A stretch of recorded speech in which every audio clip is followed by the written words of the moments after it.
ನಮಸ್ಕಾರ ವೀಕ್ಷಕರೇ. ದೇವಾಲಯದ ಪುರಾತನ ಧ್ವಜಸ್ತಂಭ ವಿಸರ್ಜನೆ. ಚಿಕ್ಕಬಳ್ಳಾಪುರ ಜಿಲ್ಲೆ ಚಿಂತಾಮಣಿ ತಾಲೂಕು ಇರಗಂಪಲ್ಲಿ ಗ್ರಾಮದ ಹೊರವಲಯದಲ್ಲಿ ನೆಲೆಸಿರುವ ಪುರಾಣ ಪ್ರಸಿದ್ಧ ಶ್ರೀ ಪರ್ವತವರ್ಧಿನಿ ಸಮೇತ ಶ್ರೀ ರಾಮೇಶ್ವರ ದೇವಾಲಯ ಮುಂಭಾಗದಲ್ಲಿ ಪ್ರತಿಷ್ಠಾಪಿಸಲಾಗಿದ್ದ ಹಳೆ ಧ್ವಜಸ್ತಂಭವನ್ನು ಇಂದು ದೇವಾಲಯದ ಅರ್ಚಕ ಗಿರೀಶ್ ಸ್ವಾಮಿಗಳು ಗಣಪತಿ ಪೂಜೆ, ಗೋಪೂಜೆ, ವಿಸರ್ಜನೆ ಪೂಜೆ ಯಥಾಸ್ಥಾನದಲ್ಲಿ ಶಾಸ್ತ್ರಪೂರ್ವಕವಾಗಿ ವಿಸರ್ಜನೆ ಮಾಡಿದರು. ಈ ಸಂದರ್ಭದಲ್ಲಿ ಹರಿಹರೇಶ್ವರ ಸೇವಾ ಟ್ರಸ್ಟ್ ಪದಾಧಿಕಾರಿಗಳು, ಇರಗಂಪಲ್ಲಿ ಗ್ರಾಮ ಹಾಗೂ ಸುತ್ತಮುತ್ತ ಗ್ರಾಮಗಳ ಭಕ್ತಾದಿಗಳು ವಿಸರ್ಜನಾ ಕಾರ್ಯಕ್ರಮದಲ್ಲಿ ಭಾಗಿಯಾಗಿ ಸ್ವಾಮಿ ಕೃಪೆಗೆ పాత్రరాದರು. ఎప్పుడు ఈ ఒక ధ్వజస్తంభము ప్రతిష్టాపన చేసిరో ఆనాడు చాలా శక్తిపూర్వకంగా చేసున్నారు. కాబట్టి ఈనాడు ఇంత ఒక తొందరపాట్లైనా దేవునిలో ఉండేటువంటి శక్తి ఏముందో ఆ శక్తి అనుసారంగా ఈ ఒక దేవాలయంలో పూజ కైంకర్యాలు జరుగుతూ ఉంది. ఈ పూజ కైంకర్యాలు మంచి స్థాయికి ఆ శక్తి అనేది ఎవరు ఏ ఒక తొందరపాట్ల నుంచి ఈ ఒక దేవాలయంలో అడుగు పెడతారో ఆ తొందరపాటు వాళ్ళు పెట్టే అడుగుతో సమేతంగా నివారణమైపోయేటట్టుగా ఆ దేవుల్లో మంచి శక్తి అనేది ఉద్భవించల్లా. అదేవిధంగా ఆ శక్తి ఎన్నటికైనా నిలవకుండా ఏ తొందరపాట్లు లేకుండా ఆ శక్తికి కట్టేసే వాళ్ళైనా ఆ శక్తికి ఎవరైనా తంటకొచ్చినా ఆ తొందరలు ఏమున్నాయో ఆ తొందరపాట్లు ఏ ఒక తొందరలో మూడో వ్యక్తిని ఇంకా రాకుండా, ముఖ్యంగా రాక్షస బాధలు ఏమీ లేకుండా ఈ ధ్వజస్తంభానికి ఎవరెవరు చేతులు వేసున్నారో అందరికీ ఆర్థిక పరంగా, ఆరోగ్యపరంగా, కుటుంబ పరంగా, జాతక పరంగా ఉండేటువంటి పూర్వార్జిత కర్మఫలాలన్నీ నివారణమయ్యి ఈ ఒక జన్మలో ఈ కార్యక్రమాలన్నీ చేసి ధన్యులు కావల్ల, కర్మలన్నీ నివారణమయ్యి మంచి జ్ఞానాభివృద్ధిలు కావల్ల, మంచి స్థానానికి అనుగ్రహం ఆ స్వామివారు ఇవల్ల, చెడు అనేదంతా పోయి మంచి మంచి జ్ఞానము, మంచి శక్తి, ఏ పని చేసేకైనా మంచి శక్తి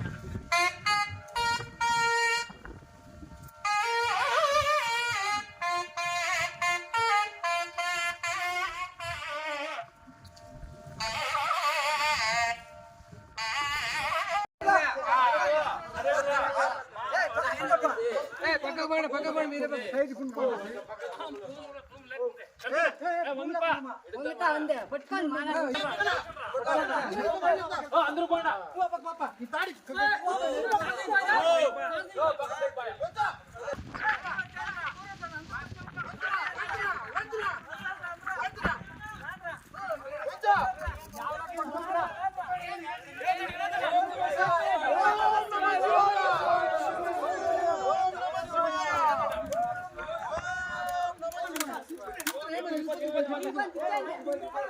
ఓం నమః శివాయ, ఓం నమః శివాయ.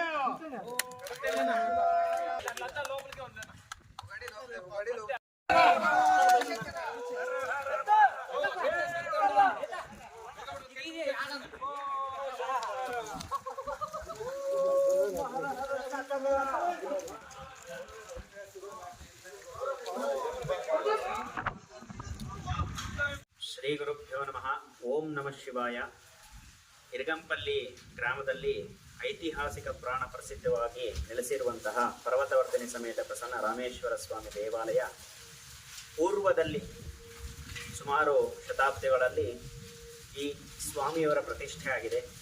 ಅಂದಿನಿಂದ ಒಂದು 100-150 ವರ್ಷಗಳ ಹಿಂದಿನ ಕಾಲದಲ್ಲಿ ಧ್ವಜಸ್ತಂಭ ಪ್ರತಿಷ್ಠಾಪನೆ ಆಗಿರಬಹುದು ಅಂತ ನಾವು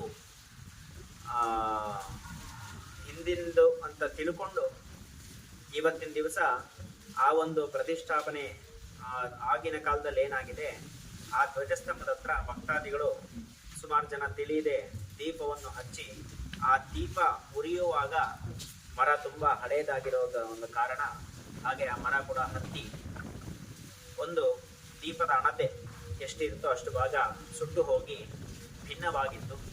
ಅದನ್ನು ಕಳೆದ 6 ವರ್ಷಗಳಿಂದ ಧ್ವಜಸ್ತಂಭವನ್ನು ಪುನರ್ ಪ್ರತಿಷ್ಠೆ ಮಾಡಬೇಕು ಅಂತ ಮರನ ಹುಡುಕೋದಕ್ಕೆ ಪ್ರಾರಂಭ ಮಾಡಿ ಕೆಲವೇ ಒಂದು ತಿಂಗಳದ ಹಿಂಭಾಗದಲ್ಲಿ ಮರ ಶ್ರೀಶೈಲಂ ಹತ್ತಿರ ಅಚ್ಚಂಪೇಟೆಯ ಒಂದು ಗ್ರಾಮದಲ್ಲಿ ಸಿಕ್ಕಿ ಅಲ್ಲಿಂದ ಒಂದು 10 ದಿನದ ಹಿಂದೆ ದೇವಸ್ಥಾನಕ್ಕೆ ಬಂದು ಸೇರಿಕೊಂಡಿದೆ.